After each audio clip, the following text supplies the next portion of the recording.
بسم اللہ الرحمن الرحیم. میں عمران بٹیر، آپ دیکھ رہے ہیں میرا یوٹیوب چینل اور فیس بک پیج. آج آپ کو پتا ہے کہ ایک بار پھر جو ہے فل کورٹ بیٹھا اور اس میں مشاورت کی گئی. دوسری بار یہ ہے کہ کوئی فیصلہ محفوظ کرنے کے بعد دوسری بار پاکستان کی تاریخ میں غالباً یہ ہو رہا ہے. اس سے قبل ایک دفعہ ہوا تھا کہ ججز نے فیصلہ محفوظ کرنے کے بعد جو ہے مشاورت کی. آج دوسری بار فل کورٹ بیٹھا اور تقریباً 40 منٹ جو ہے وہ مشاورت کی گئی اور اب یہ طے پایا ہے کہ جمعے کے روز جو فیصلہ صبح 9:30 بجے سنایا جائے گا.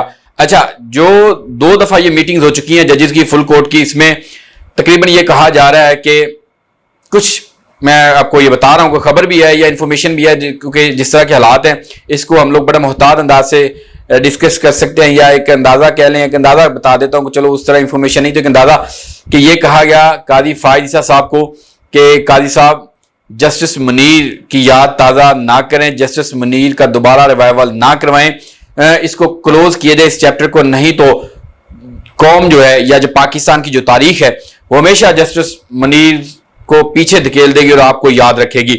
تو جسٹس منیر جو قاضی فائز عیسیٰ صاحب ہیں وہ کافی آپ کہہ لیں کہ کنفیوز دکھائی دیتے ہیں، پریشانی میں مبتلا ہیں کہ اب وہ کیا کریں، کیونکہ 13 جنوری کا جو فیصلہ ہے اس کے بعد یہ ساری سچویشن پیدا کی. اچھا، ہم پاکستان کی تاریخ میں یا عدلیہ کی تاریخ میں یا اس طرح کے کیسز جب آتے ہیں تو یہ ضرور کہتے ہیں کہ جسٹس منیر والا جو کردار ہے وہ ادا کیا جا رہا ہے، جسٹس منیر بننے کی کوشش کی جا رہی ہے، یا مولوی تمیز الدین کا ذکر کیا جاتا ہے کہ مولوی تمیز الدین کے. آپ کو پتہ ہونا چاہیے کہ جسٹس منیر کا کیا رول تھا، کیوں جسٹس منیر کو یاد کیا جاتا ہے اور وجوہات کیا ہیں کہ اس کے ساتھ ججز کو یا ججز کے جو فیصلے آتے ہیں ان کو جسٹس منیر کے فیصلوں سے کیوں تشبیہ دی جاتی ہے.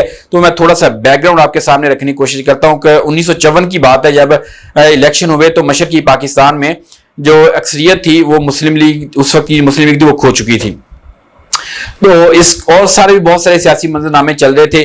تو اب یہ مسلم لیگ کو خدشہ تھا کہ جو ہے کہ وفاق میں یا مرکز میں بھی جو ان کی گورنمنٹ ہے یا حکومت ختم ہو سکتی ہے. تو یعنی کہ بہت ساری پس پردہ جو چیزیں، یعنی کہ سٹوری بہت بڑی ہے، لیکن مختصر سے آپ کو یہ بتاتا ہوں کہ مشرقی پاکستان میں مسلم لیگ نے اکثریت کھو دی تھی اور جگتو فرنٹ تھا وہ کامیاب ہوا تھا. تو اب یہ خدشہ تھا کہ اس وقت کی مسلم لیگ کو کہ شاید جو اب جو ہے مرکز سے بھی ان کی جو گورنمنٹ ہے وہ ختم ہو جائے ان کی مرکز میں، کیونکہ گورنمنٹ کمزور ہو چکی تھی تو قبل انتخابات جو ہیں ان کا مطالبہ کیا جا سکتا تھا.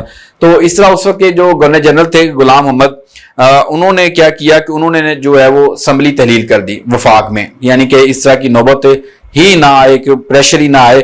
تو اس کو ایک گورنر جنرل کے عہدے کے تحت یعنی کہ گورنر جنرل کے ماتحت کر دیا گیا، جسے آپ کہہ لیں کہ عرف عامی سمپل سمجھانے کے لیے ٹرم نہیں، یعنی کہ ختم کر کے اسمبلی. تو ماشاء اللہ آپ کہہ لیں کہ سمپل سمجھانے کے لیے میں بات کر رہا ہوں کہ وہ انہوں نے اسمبلی ختم کی گورنر جنرل نے، اور سارے جو اختیارات تھے جو سب کچھ تھا وہ اپنے ماتحت کر لیا کہ جو ان کا مخالف فرنٹ تھا، یعنی کہ جو ایک سوچ تھی وہ کیونکہ مشرقی پاکستان پہ غالب آ چکی تھی تو وہ اب مرکز میں نہ آ جائے، یعنی کہ مرکز میں نہ بیٹھیں. اس لیے انہوں نے مرکز میں یعنی کہ انتخابات سے قبل ہی وہ کروانے کے مطالبہ کریں یا ایسا گورنمنٹ کمزور کو گورنمنٹ کو ختم کیا جائے. تو انہوں نے اسمبلی ختم کی مرکز کی. تو پھر اس میں کیا ہوتا ہے، اچھا اس کیس میں جو اس وقت اسمبلی کے اسپیکر ہوتے ہیں مولوی تمیز الدین، وہ جو ہیں اس فیصلے کو لے کے چیف کورٹ یعنی کہ چیف کورٹ سندھ، اب تو ہم لوگ ہائی کورٹ کہتے ہیں نا، high court Lahore high court کہتے ہیں، سندھ ہائی کورٹ کہتے ہیں. تو اسی طرح اس وقت چیف کورٹ ہوتی تھی. تو وہ مولوی تمیز الدین صاحب جو کہ اس وقت اسپیکر تھے اسمبلی کے، قانون آئین ساز اسمبلی کے، تو وہ کیا کرتے ہیں کہ اس فیصلے کو چیلنج کرتے ہیں اور چیف کورٹ یعنی کہ سندھ ہائی کورٹ اب جو موجودہ ہم کہہ سکتے ہیں کہ اس وقت کی چیف کورٹ نے مقدمے کی سماعت کے بعد گورنر جنرل کے جو حکم تھا اس کو کالعدم قرار دیا اور آئین ساز اسمبلی کو بحال کر دیا. یعنی کہ مولوی تمیز الدین کیس، یعنی کہ آپ کو سمجھ آنا چاہیے کہ مولوی تمیز الدین کیس کا بھی ذکر ہم کرتے ہیں.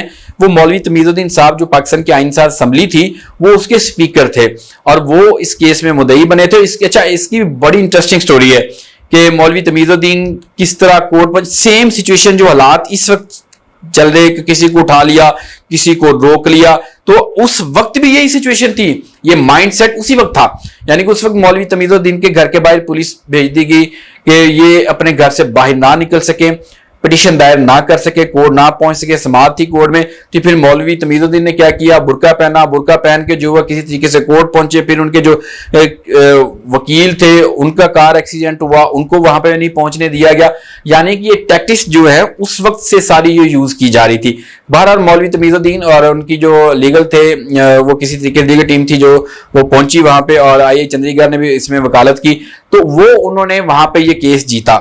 یعنی کہ جو چیف کورٹ تھی, یعنی کہ اس وقت کی سندھ چیف کورٹ, انہوں نے یہ فیصلہ دیا کہ گورنر جنرل نے جو اسمبلی تحلیل کی ہے یہ غیر آئینی ہے, اس کو بحال کیا جائے. انہوں نے یہ اسمبلی کر دی بحال.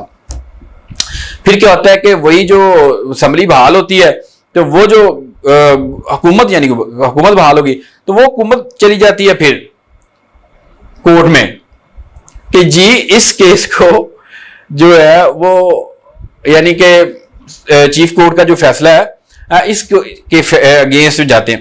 اچھا, اس کے بعد پھر کیا ہوتا ہے کہ فیڈرل کورٹ میں اس وقت جسٹس منیر صاحب ہوتے ہیں. جسٹس منیر صاحب کی تعیناتی بھی یہ ہوتی ہے کہ جسٹس منیر صاحب جونیئر ہوتے ہیں, اور ان کو بھی کسی پورے ایک وائے کے ساتھ لوگوں کو دستبردار کروا کے, عہدے چھڑوا کے, تو ان کو ادھر لایا جاتا ہے. اچھا, مرکزی حکومت ہے وہ چلی جاتی ہے. فیڈرل کورٹ نے اس مقدمے کا جو فیصلہ ٹیکنیکل انیکسٹی بنا کر گورنر جنرل کے حق میں کر دیا, اور یعنی قرار دیا کہ ان کی طرف سے آئینسہ اسمبلی کے تحلیل کا اقدام درست تھا. یعنی کہ جب فیڈرل کورٹ میں آتا ہے تو فیڈرل کورٹ جو ہے وہ اس کو درست قرار دے دیتی ہے.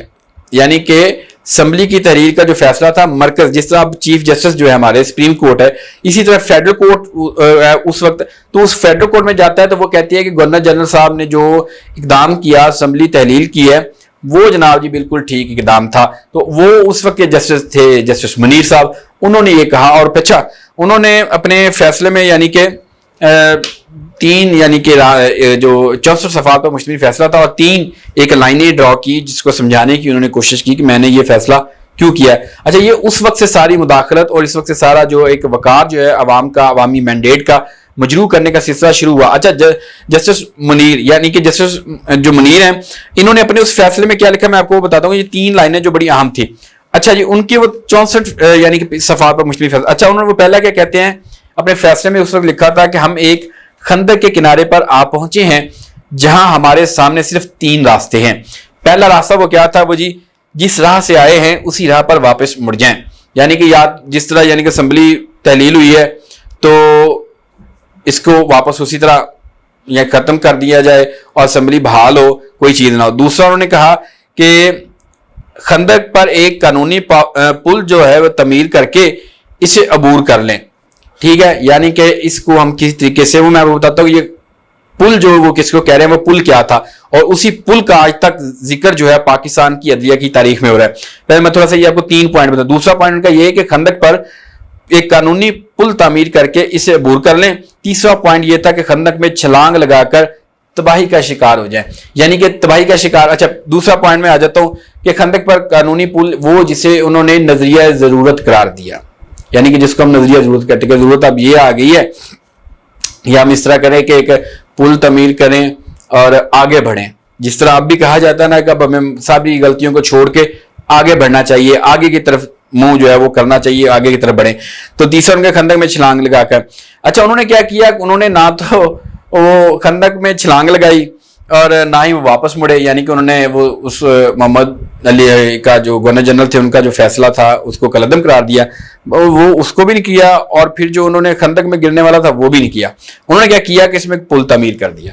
پل تعمیر کیا کیا کہ جس کو آج ہم پاکستان کی تاریخ میں یا عدلیہ کی تاریخ میں نظریہ ضرورت کے نام سے جو ہے وہ سمجھتے ہیں, یا ہمارے سامنے وہ چیزیں آتی ہیں کہ نظریہ ضرورت کیا ہے. تو انہوں نے جناب یہ کیا کہ اس خندق کے اوپر پل تعمیر کیا, اور تاریخ نے اس پل کو جو ہے وہ نظریہ ضرورت کا نام دیا. پھر کیا ہوتا ہے کہ وہ اسی چیزیں یعنی کہ چل رہی ہیں, اور وہ ان کو ایک فیور دی جاتی ہے, وہ اسٹیبلشمنٹ تھی اس وقت کی. آج بھی وہی اس وقت کا فیصلہ تھا. آج تک اس فیصلے کے ساتھ پاکستان کی جو 76-77 سالہ تاریخ ہے, عدالتی تاریخ ہے, تقریباً اتنی بن چکی ہے, کیونکہ 48 سے لے کے 54 کا کیس ہے, تو ہم اس کو چلو کہ 66-67 سال کر لیتے ہیں یا 70 سال کی تاریخ کر لیتے ہیں.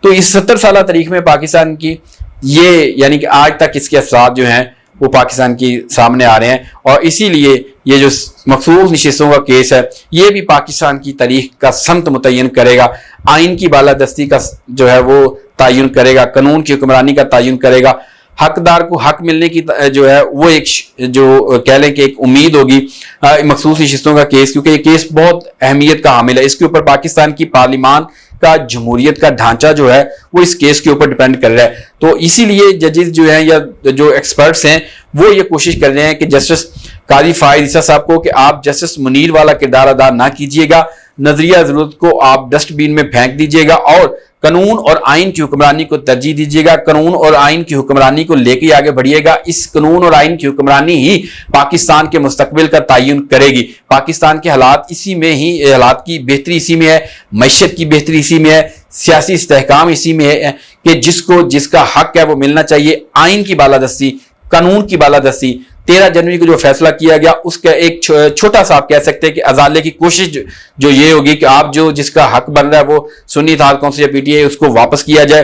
اور 13 جنوری کا جو فیصلہ جس نے یہ سارے فساد کی جڑ پیدا کی، جڑ کیا میں کہوں گا یہ فساد کا ایک پودا کھڑا کیا گیا.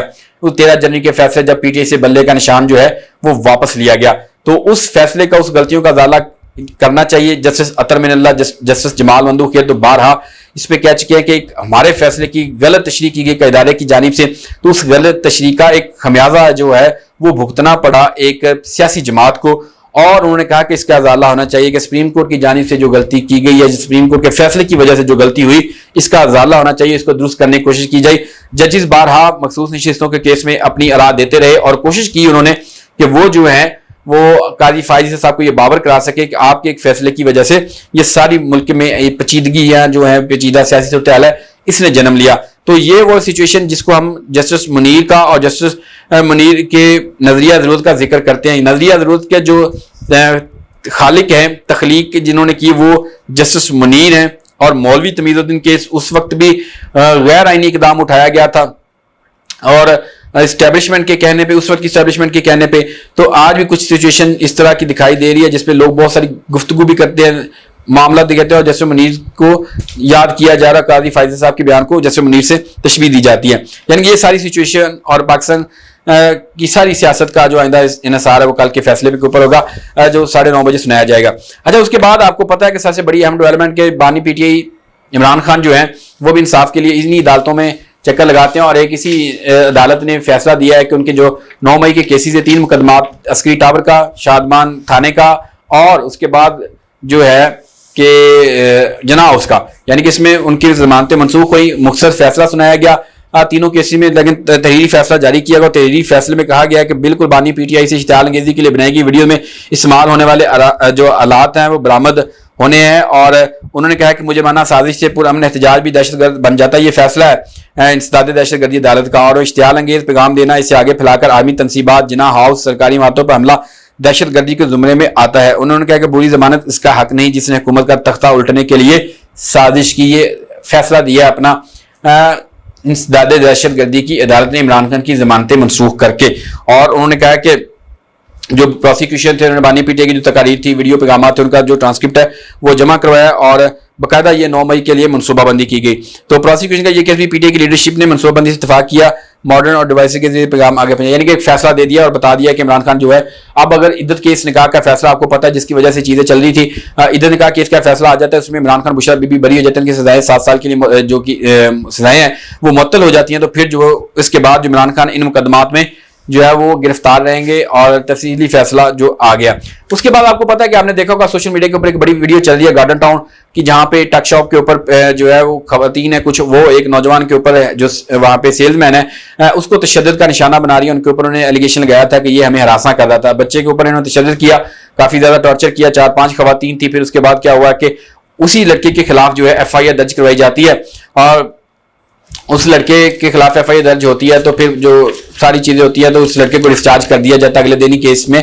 تو پھر کیا ہوتا ہے کہ وہ لڑکا جو ہے، اب وہ لڑکا سامنے آ گیا، وہ میدان میں آیا کہ باس جی میرے ساتھ جو تشدد ہوا تھا، ایک نئی کہانی جو اس کی ہے، نیا موڑ سامنے آ رہا ہے. اس نے کہا کہ پولیس نے دباؤ ڈالا میرے اوپر اور صلح صفائی کے لیے مجھے کہا گیا، لیکن میرا جو بیان تھا، جو حقیقی چیز تھی جو میں بتانا چاہتا تھا، وہ نہیں سنا گیا. تو بچے نے جو ہے سیشن کورٹ سے رجوع کیا، اور اس نے اپنے سیشن کو ایڈیشنل سیشن جج عمران صفدر نے پولیس افسران کو نوٹس جاری کرتے ہوئے کل کے لیے جواب طلب کیا اور انہوں نے کہا کہ بچے نے جو موقف اپنایا، انہوں نے کہا جی خواتین نے بری طرح تشدد کا نشانہ بنایا اور تھانہ گارڈن ٹاؤن کے SHO کو بیان ریکارڈ کرانے کے لیے درخواست دی۔